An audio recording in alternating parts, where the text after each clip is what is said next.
Okay, so I put some oil on the slide, on the bolt.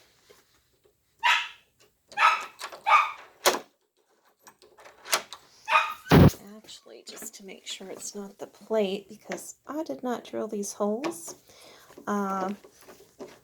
It's the fault of whoever drilled these, because the deadbolt that was on there was also very difficult to lock and unlock, just like this one. And it's because things aren't drilled straight through.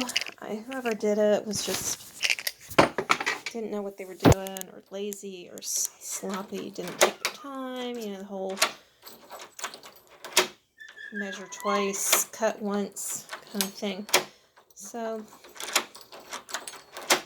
anyway, it is what it is, but I'm not very happy with it. But there's nothing I can do, because I'm certainly not going to drill a hole through a door that I don't own. I'm just going to have to live with it. But you know, you don't want to have it loose where anybody could slide anything under there. You have to have it tight enough. And so I've put this one really tight, and this one is also tight, but it's just not quite as snug as the other. And that seems to fit. Now if I tighten them down as much as I can, I'd end up breaking my key off in the lock.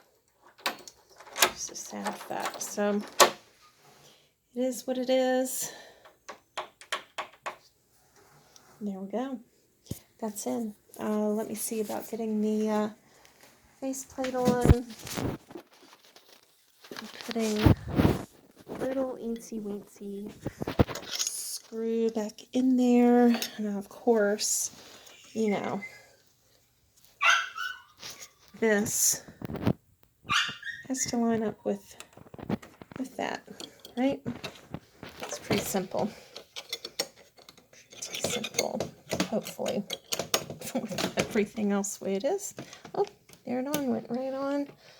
I can push that, that's good.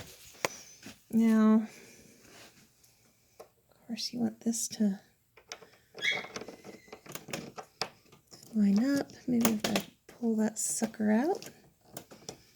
Maybe. Maybe not. Don't know why it doesn't want to go on now. I'm missing a piece.